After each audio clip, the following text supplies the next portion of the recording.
en Europe, il n'y en a plus. Je ne parle pas de la France, je Non, parle non, de l'Europe. tout à fait. La seule qui est à flot, c'est celle-là.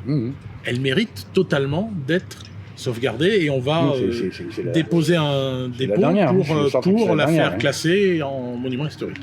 Quand M. Higgins a inventé ces bateaux-là, il était de Nouvelle-Orléans.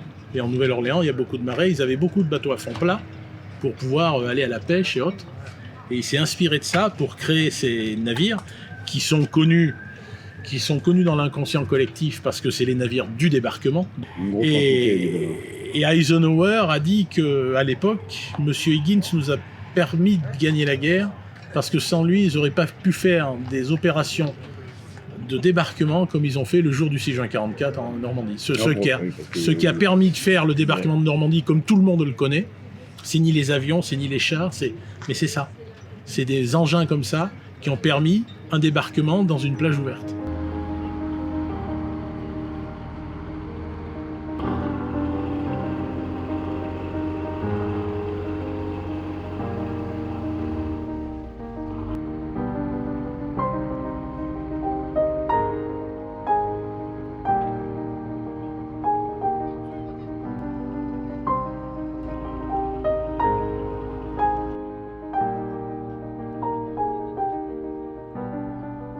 Bon, mon Philippe, comment ça va?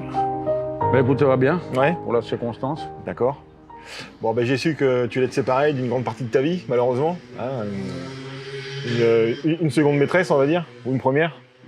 On peut dire ça comme ça, oui. Et ben, j'aurais bien voulu que tu me racontes un petit peu son histoire, comment tu as débuté, comment ça a commencé, et aussi pourquoi. Ben écoute, pour toute l'histoire c'est assez longue, parce que ça fait 37 ans que j'ai la barge. Quand j'ai acheté la barge, je l'ai ramenée sur l'île, mais c'était pas du tout mon intention de faire du transport, loin de là. Même pas au niveau de l'entreprise, parce que l'entreprise était toute petite, elle était juste naissante, un peu comme...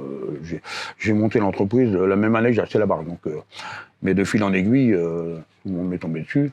Et ils m'ont dit, bah, ça c'est bien, on peut faire un tas de choses avec ça. Et oui, effectivement. C'était pas mon intention première. D'ailleurs, quand je suis arrivé à Lisieux, je me suis posé la question plusieurs fois en me disant, mais qu'est-ce que je voulais faire? Acheter un outil pareil.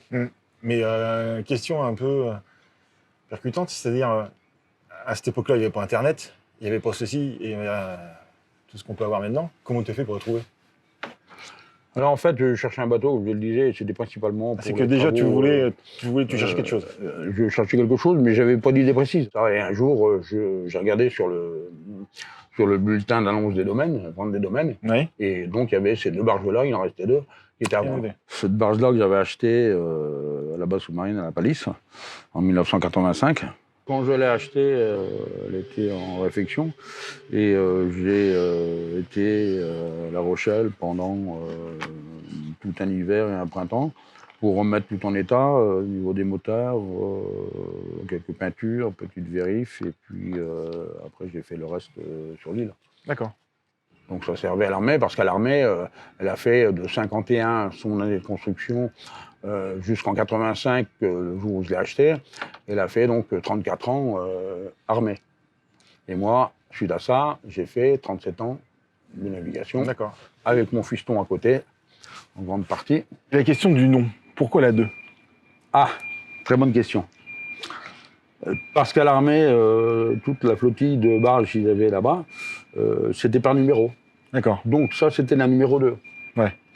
Alors, comme je le disais avant, quand j'allais à la Palisse dans l'hiver pour refaire tout ce qu'il y avait à faire, puisque je l'ai acheté en septembre et je l'ai rapatrié en mois de mai l'année suivante, en 86. Et donc, on sympathisait avec les engagés de la base sous-marine, et puis à chaque fois que je venais, les gars me disaient « Ah tiens, mais c'est le gars de la 2 ». Ouais. Toujours, tu me dis « Tiens, mais c'est le gars de la 2 ». Donc bon... T'appelais pas Philippe ou t'appelais pas Monsieur Buchou, t'appelais la 2, quoi. Ça fait la 2. Ouais. Donc il dit après tout, je vais la baptiser la 2. Voilà. Voilà pourquoi. D'accord. Voilà pourquoi la 2.